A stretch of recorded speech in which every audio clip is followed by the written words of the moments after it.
I don't normally like blue guitars. I saw this body in an auction on eBay, and I'm not kidding you, I didn't care what I was going to have to pay, but I was going to win that auction. This is a body made by MJT. It's an offset Telecaster body, or I've heard it called a Jazzcaster or a Telemaster, which is what I think MJT calls it. The body is made of Alder and is finished in Nitro Dessert Sunset. It is only lightly aged, which also attracted me. What is meant by lightly aged is that it has some finish checking if you look closely. Finish checking is caused by the wood of the guitar expanding and contracting with the changes in humidity and temperature. Wood expands and contracts at a different rate than Nitro Cellulous Lacquer, so as a result, the finish develops small cracks in the finish. I was really lucky finding the neck. The neck is a Fender made in Mexico neck that was returned to a local store near me a long time ago and has sat in the back room sealed in the box all this time. I purchased it for a great price, and to my happy surprise,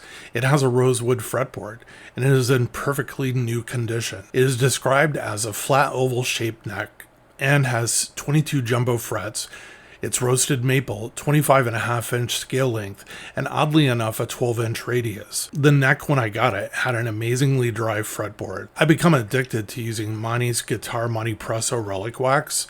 I'm not sponsored by them, and up until now, was ordering directly from them in the UK, which was costing me a crapload in shipping. I'm really happy to report that Chicago Music Exchange carries it, and any order from them over $75 gets free shipping. I'm also not sponsored or supported by Chicago Music Exchange. This is just information from me. This stuff really goes a long way. I've already used it on a dozen plus number of fretboards, and I have barely dented the can. I originally purchased this stuff to darken non-rosewood fretboard woods like Paul Faro and Indian Laurel.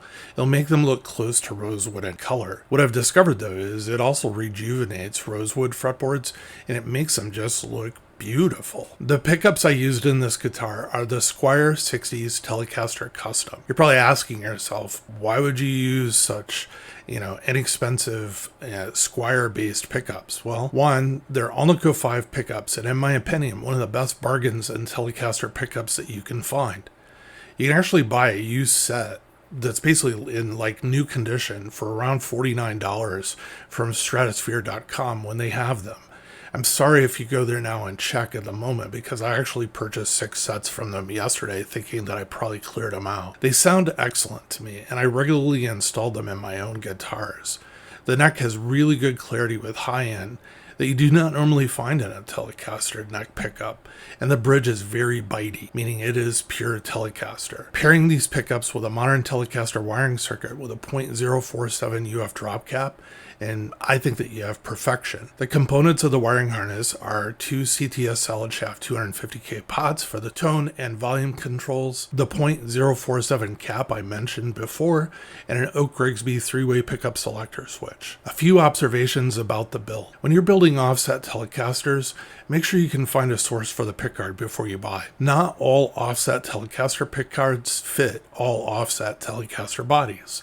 There's no standard set of specifications for the manufacturer of these bodies. Every single maker that you buy them from, you're going to find they're actually different. I have purchased inexpensive Chinese-made offset bodies, and I've really had a challenge finding a pickguard that'll fit. It usually is around how the pickguard aligns with a control cavity and how then it aligns with the actual pickup itself where you have the problem. When I purchased the MJT body in this video, I tried to buy a pickguard directly from them knowing that this would fit exactly, but they were out. They instead sent me to 2 different makers of pickguards that they work with to manufacture for them. Each was about $50 to make a one-time pickguard for me with the materials of my choice from their product offerings. I had to tell them that it was an MJT offset Telecaster body, so they knew the specifications for the pickguard. I had 4 different offset Telecaster body pickguards already in my shop. I tried each of them and actually none of them fit and every one of them aligned differently with this body. Just a note, I'm not very talented at making my own pickguards. Well, more accurately, I do not have the necessary equipment to do it correctly. As a result, each time I try, mine turn out horribly. I prefer going out to get mine for now. Since the neck had not been installed on a guitar before, The next nut only had the initial slots cut in it and was surely not set up for size 10 to 46 strings. I got out my trusty set of StewMac files and my Music Nomad fret height gauge and went to work. Links to these two tools are in the video description. The StewMac files are not cheap, but they are accurate, work really well, and will last a lifetime, and I think they're a lot better than the inexpensive ones that I've purchased before because I don't find myself like chipping or damaging my nuts when I'm working on them, and that sounded really funny to say. Now, the string height is perfect on this guitar, and the guitar plays, tunes, and intonates so much better.